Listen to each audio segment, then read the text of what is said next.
Assalamualaikum anak hebat 5 Granada. Semoga di hari Jumat berkah ini teman-teman semua dalam keadaan yang sehat dan masih selalu semangat belajar dari rumah.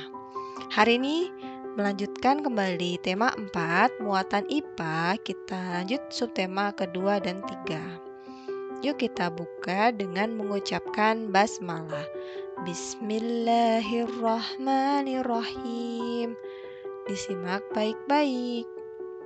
Kita mempelajari gangguan kesehatan pada jantung dan pembuluh darah manusia. Teman-teman bisa buka buku tema 4 halaman 60 atau Bu Pena halaman 28. Kalau sudah, yuk kita pelajari satu persatu apa saja sih gangguan yang ada di peredaran darah manusia. Yang pertama adalah jantung koroner. Sesuai dengan namanya, penyakit ini ada di jantung. Disebabkan oleh penyumbatan pembuluh darah arteri koronaria oleh lemak dan zat kapur.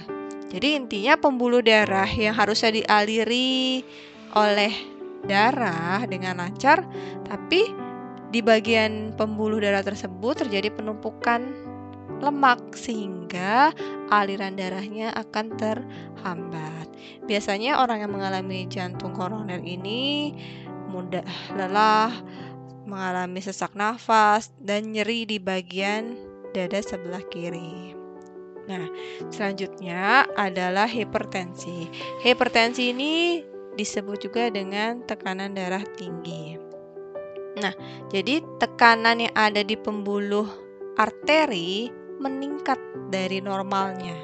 Biasanya orang yang hipertensi ini diakibatkan dari faktor gaya hidup yang tidak sehat, usianya lanjut, ataupun jarang berolahraga. Nah, yang ketiga adalah hipotensi. Ini adalah kebalikan dari hipertensi, yaitu darah rendah, tekanannya rendah. Biasanya normalnya manusia itu tekanan darahnya 120/80 mm Hg. Nah, kalau rendah itu jadi di bawah itu. Biasanya yang orang mengalami tekanan darah rendah akan mengalami pusing. Disebabkan oleh apa? Hampir sama, yaitu usia yang lanjut, gaya hidup yang tidak sehat, bisa juga karena efek samping obat ataupun kondisi cuaca. Nah, berikutnya adalah varises, teman-teman. Varises pernah dengar? Varises itu adalah munculnya benjolan seperti pada gambar. Nih, pada kulitnya terlihat warnanya keunguan. Nah, ini adalah penyakit varises. Diakibatkan oleh gangguan atau hambatan pada pembuluh darah venanya. Harusnya tidak terlihat, tapi ini menonjol berlebihan keluar. Nah, biasanya orang yang mengalami varises ini akan mengalami pegal-pegal, rasa panas, bahkan perih di bagian tungkai. Dan biasanya juga diakibatkan oleh faktor keturunan atau misalnya terlalu lama berdiri. Selanjutnya adalah anemia. Anemia ini disebabkan oleh kurangnya sel darah merah atau rendahnya kadar Hb atau hemoglobin dalam darah. Seperti pada gambar, seorang anak yang sedang anemia ini mengalami gejala lemah, letih, lesu. Nah, kenapa? Kalau dilihat dari gambarnya, yang normal itu sel darahnya lebih banyak. Nah, di bagian gambar ini adalah gambaran dari sel darah orang penderita anemia. Jadi lebih sedikit. Karena kadar Hb-nya rendah, oksigen yang diikat juga makin sedikit, jadinya pasokan oksigen yang dibawa ke otak sedikit, mengakibatkan mudah lelah. Tapi anemia bisa dicegah dengan banyak makan bayam yang mengandung zat besi, telur, kacang-kacangan, dan lain-lain. Selanjutnya adalah leukemia. Leukemia ini disebut juga dengan kanker darah, di mana jumlah sel darah putihnya lebih banyak dari sel darah merah. Nih, teman-teman masih ingat fungsi sel darah putih?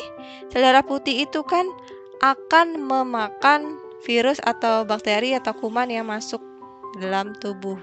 Jadi dia berfungsi sebagai pelindung proteksi. Namun jika jumlahnya berlebihan, ia akan memakan sel darah merah kita sendiri, sehingga tubuh akan kekurangan sel darah merah, seperti itu. Nah, berikutnya adalah demam berdarah. Teman-teman, demam berdarah itu penyebab utamanya adalah virus yang dibawa oleh nyamuk. Nyamuk apa namanya? Nyamuk Aedes aegypti. Nah, nyamuk ini membawa virus lalu menginfeksi tubuh kita sehingga jumlah trombosit dan sel darah putihnya menurun. Itu yang disebabkan oleh virus tersebut. Selanjutnya adalah gangguan kesehatan pada darah yang disebabkan faktor keturunan. Nah, kalau faktor keturunan ini tidak bisa ada yang mengubahnya karena sudah memang faktor dari keturunannya. Jadi bukan karena pola hidup yang tidak benar atau karena jarang olahraga, tapi biasanya faktor keturunan dari baru lahir pun mungkin bisa sudah terdeteksi penyakit tersebut. Contohnya adalah hemofilia, penyakit keturunan akibat tubuh kurang protein untuk pembekuan darah. Nah, jadinya darahnya sulit membeku. Biasanya kalau kita jatuh, darah kita kan akan membeku dan cepat kembali pulih atau kering. Nah, itu membutuhkan protein dalam prosesnya. Nah, jika protein dalam darahnya kurang, maka luka yang diakibatkan misalnya jatuh akan sulit kering, sulit membeku. Ini yang disebut dengan penyakit hemofilia. Nah, yang berikutnya adalah talasemia. Talasemia ini kelainan pada darah yang tidak dapat memproduksi cukup hemoglobin. Sehingga apa? Hemoglobinnya sedikit, otomatis pasokan oksigen yang masuk ke tubuh kurang. Sehingga orang yang penderita talasemia ini akan mengalami cepat lelah, lemah, hingga sesak nafas. Nah, kedua penyakit ini tidak bisa disalahkan karena manusianya, karena memang ini sudah ada dari faktor keturunan. Jadi bukan karena pola hidup yang tidak benar ataupun yang tidak menjaga kesehatan dan lain-lain. Nah, bagaimana sih cara kita menjaga kesehatan peredaran darah kita? Dengan cara yang pertama adalah konsumsi sayuran, makanan yang mengandung zat besi, karena itu fungsinya penting untuk darah kita. Nah, berikutnya adalah rajin berolahraga. Itu tadi, misalnya ada seseorang menderita tekanan darah tinggi, maka dengan rajin berolahraga akan menormalkan tekanan darahnya. Yang ketiga adalah istirahat yang cukup. Itu adalah cara yang paling utama untuk menghindari segala jenis penyakit. Yang keempat, menjaga kebersihan. Contohnya adalah misalnya tidak membiarkan air menggenang. Kenapa? Karena air menggenang itu adalah tempat favoritnya nyamuk demam berdarah. Nah, dengan kita menjaga kebersihan, maka nyamuk tersebut tidak akan berkembang biak dan menyebabkan penyakit demam berdarah. Baiklah teman-teman, telah selesai pelajaran kita hari ini. Kita akhiri dengan mengucapkan hamdalah, alhamdulillahirrabbilalamin. Dan hari ini tidak ada tugas, teman-teman bisa melanjutkan tugas lainnya. Sampai ketemu di pertemuan selanjutnya. Wassalamualaikum warahmatullahi wabarakatuh.